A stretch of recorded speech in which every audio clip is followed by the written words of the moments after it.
یہ واقعہ ایک ایسی عورت کا ہے جسے دنیا طوائف کے نام سے جانتی تھی۔ اس کی زندگی گناہوں میں گزری، لوگ اسے حقارت کی نظر سے دیکھتے تھے۔ اس کے دروازے پر آنے والے بھی صرف اپنی خواہشات کے غلام تھے۔ اس کے پاس دولت تھی لیکن سکون نہیں، لوگ تھے لیکن عزت نہیں۔ مگر اس کے دل کے کسی کونے میں ایک درد تھا، ایک خاموش پکار جو صرف اللہ سن سکتا تھا۔ وہ اکثر رات کے وقت تنہائی میں بیٹھ کر سوچتی، کیا میری زندگی کا کوئی مطلب ہے؟ کیا میں کبھی اللہ کے قریب ہو سکتی ہوں؟ یہ سوال اس کے دل کو بے چین رکھتے تھے۔ پھر ایک دن اس کی زندگی بدلنے کا وقت آ گیا۔ شدید گرمی کا دن تھا، سورج آگ برسا رہا تھا اور ہر جاندار پانی کے لیے ترس رہا تھا۔ وہ عورت اپنے دروازے پر بیٹھی تھی کہ اس کی نظر ایک نہایت کمزور اور پیاسے کتے پر پڑی۔ وہ کتا تڑپ رہا تھا، کوئی اس کی مدد کرنے والا نہیں تھا۔ لوگ گزر رہے تھے لیکن کسی نے اس پر توجہ نہ دی۔ اس عورت کے دل میں اچانک رحم پیدا ہوا۔ اس نے سوچا، میں تو خود گناہگار ہوں، لیکن اگر میں نے بھی اس پر رحم نہ کیا تو پھر کون کرے گا؟ وہ فوراً اٹھی اور پانی کی تلاش میں نکلی۔ قریب ایک کنواں تھا، مگر وہاں کوئی برتن نہیں تھا۔ اس نے اپنی جوتی اتاری، اپنے کپڑے کا ٹکڑا پھاڑا اور بڑی محنت سے کنویں میں ڈال کر پانی نکالا۔ یہ کام آسان نہیں تھا، بار بار جوتی پھسل جاتی، پانی گر جاتا۔ گرمی، تھکن اور مشکل سب اس کے راستے میں رکاوٹ تھے، لیکن اس نے ہمت نہیں ہاری۔ آخر کار وہ پانی لے آئی اور اس پیاسے کتے کو اپنے ہاتھوں سے پانی پلایا۔ کتا پانی پینے لگا اور آہستہ آہستہ اس کی حالت بہتر ہو گئی۔ یہ منظر دیکھ کر اس عورت کے دل میں ایک عجیب سکون پیدا ہوا۔ شاید پہلی بار اس نے کسی کے لیے خالص نیت سے کچھ کیا تھا۔ اسی لمحے اس کے دل میں توبہ کی ایک سچی کیفیت پیدا ہوئی۔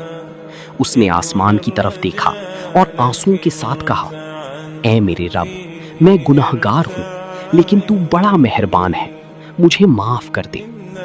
یہ اس کی سچی توبہ تھی، ایک ایسا لمحہ جس نے اس کی پوری زندگی بدل دی۔ اس دن کے بعد اس نے گناہوں کی زندگی چھوڑ دی۔ وہ اللہ کی طرف لوٹ آئی، عبادت کرنے لگی اور باقی زندگی نیکی میں گزارنے لگی۔ کچھ عرصے بعد اس کا انتقال ہو گیا۔ لوگوں نے اسے دفن کر دیا اور آہستہ آہستہ اسے بھول گئے۔ لیکن اصل کہانی تو اس کے بعد شروع ہوتی ہے۔ کہا جاتا ہے کہ کچھ دنوں بعد اس کے قبرستان کے قریب سے گزرنے والے لوگوں نے ایک عجیب چیز محسوس کی۔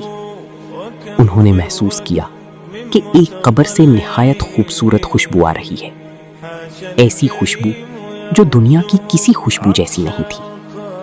لوگ حیران رہ گئے۔ وہ اس قبر کے قریب گئے اور دیکھا کہ یہ اسی عورت کی قبر تھی جسے دنیا طوائف کہتی تھی۔ اب لوگ سوچ میں پڑ گئے، یہ کیسے ممکن ہے؟